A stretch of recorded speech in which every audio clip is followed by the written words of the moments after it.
دنیا کی جوړوي سل بنگلی کدی عمر شزر کال خود بمری تور خور لا بزی په دنیا کی جوړوي سل بنگلی کدی عمر شزر کال خود بمری تور خور لا بزی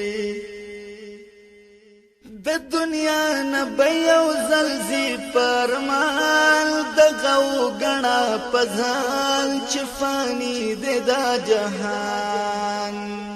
یو کفن بدی بغاړوي د سال دغو گنا پزال چفانی د دا جهان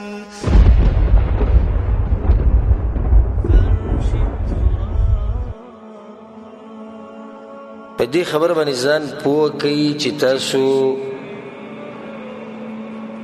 په دې سیزي کې اوسېږئ چې هغه ممر دی تېرېدو ځای دی کوم ځای کې چې تاسو اوسېږئ دا د تېرېدو ځای دی د ودرېدو یا د اوسېدو ځای نه دی ګنټه چې اوړي ته رب العالمین ته نږدې کېږي منټ چې اوړي ته رب العالمین ته نږدې کېږي کال چې اوړي ته ښه نږدې شي او دغه شان دا سفر دی روان دی داسې د خوشحالېدو خبره نه چې ستا عمر ډېر شو نو واده به وکړي بچي به دې وشي بیا نوسي به دې وشي کور به جوړ کړي بلکې دا خو د خفګان خبره ده او د سوچ خبره ده چې زه الله ته نږدې کېږم ما کړي څه دي همیشه به دا سوچ کړي او دا به ورسره یاد ساتي چې دې دنیا نه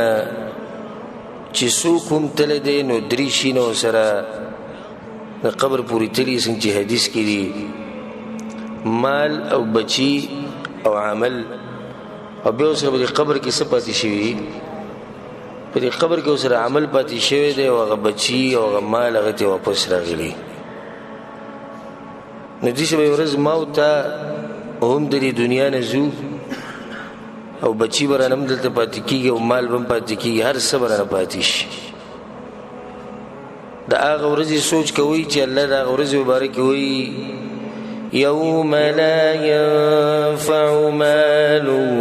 ولا بنون الله وایي هغه داسې ورځ ده چې نه به زامن په کار راځي نه مال په کار راځي ښه څه به په کار راځي الله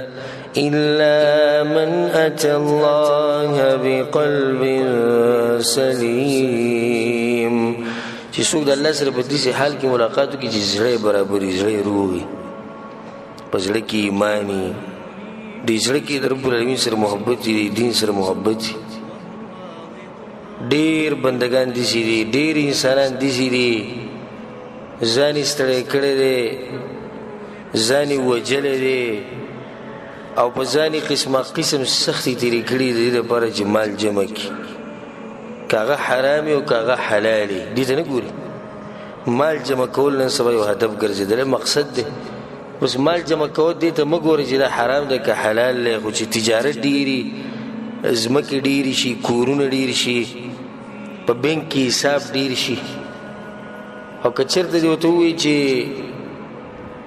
د الله په لار کې ورکه نو د ده سره بیا سل عذرې سل عذر ورسره سل ما لږ ووایي که ډېر تپوسونه دي د کول نه د زرو پورې ته هم جوړولی شي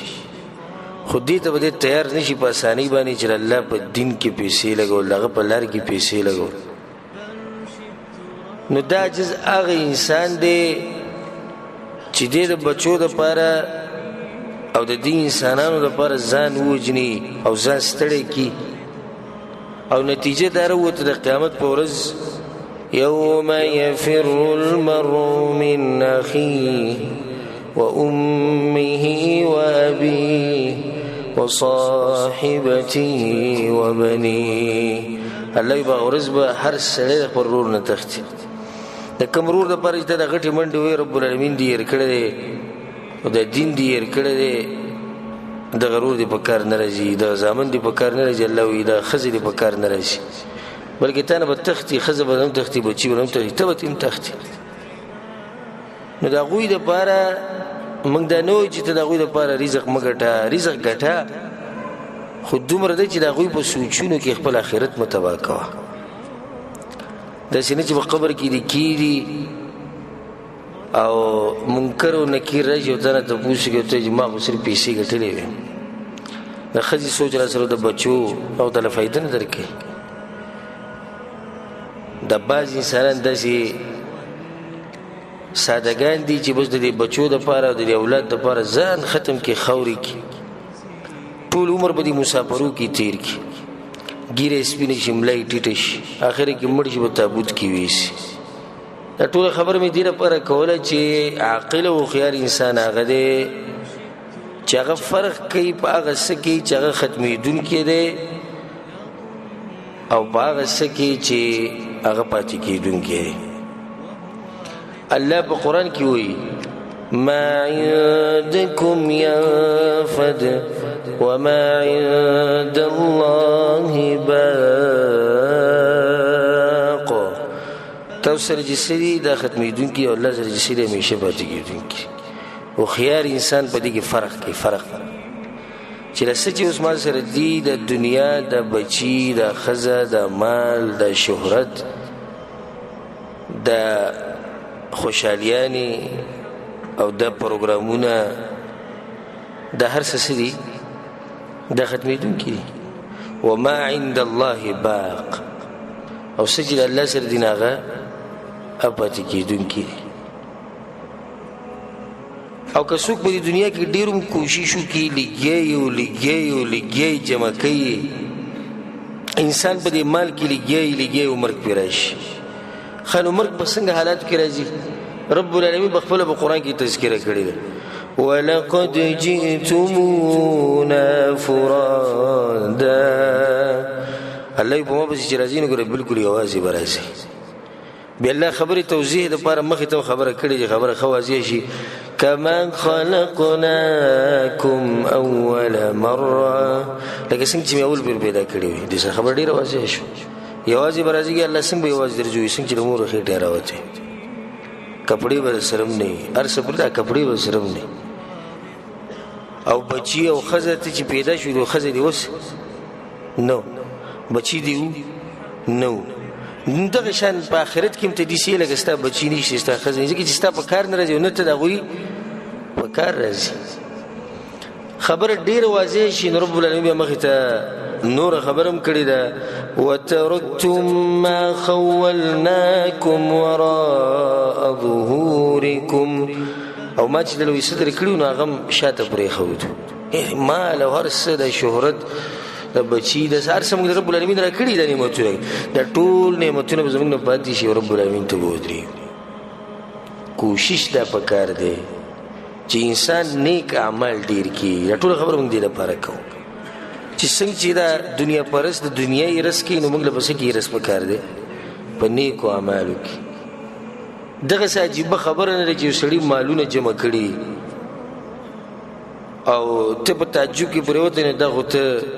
ساده سړی چې ته د په تعجب کې چې دنیا ډېره جمع کړې ده بلکې خبره خو دا خبره چې یو سړي نیکیانې ډېرې جمع کړي اعمال یې ډېر کړي الله سبحانه وتعالی وایي كل نفس ذائقة الموت په هر نفس باندې به څه راځي مرګ به راځي بیا ډېره عجیبه خبره کړې ده وإنما توفون أجوركم يوم القيامة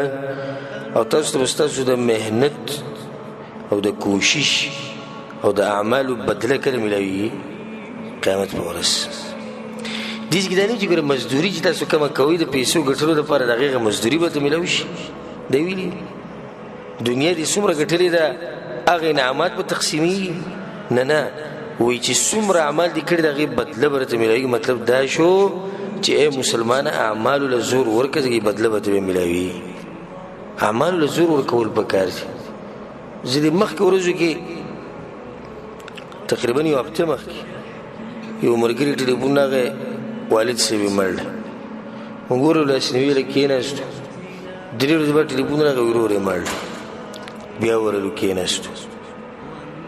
نو دې خبرې زه سوچ ویوړم د ځان سره مې په کور کې سوچ کوو چې دوی د کوم ورور چې مړ دی ځوان هلک 15 کاله 16 کاله هلک مړ دی نو ما سې چیټي راوړې چې زه په دې دنیا کې پروت یم چې دې تللی شي زه هم تللی شم. دویم مې دې ته سوچ لاړو چې دا مرګ داسې اچانک راځي چې د چا احترام او قدر هم نه کوي دا مرګ. نو یو هفته مخکې پلار مړ شو نو یو څو ورځې بعد ورور مړ کېږي نو لږ ټایم پکې وانه وړي به وایي نه وړي ټایم پکې. ولې ټایم نه راکوې موږ له؟ وایي دا خو الله لیکلي چې پوره شي ته به دنیا نه ځي. درېیمه خبره پکې دا ده چې نن زه د زړه لاسنیوي له لاړم سبا د بله هغې له به ځم یو ورځ به زما ځای له خلک راځي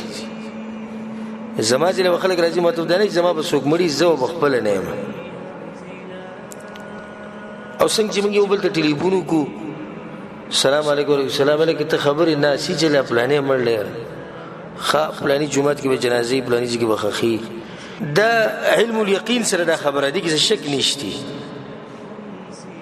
چې زموږ مبارک کوم یو ورځ داسې ټلیفون نه ځي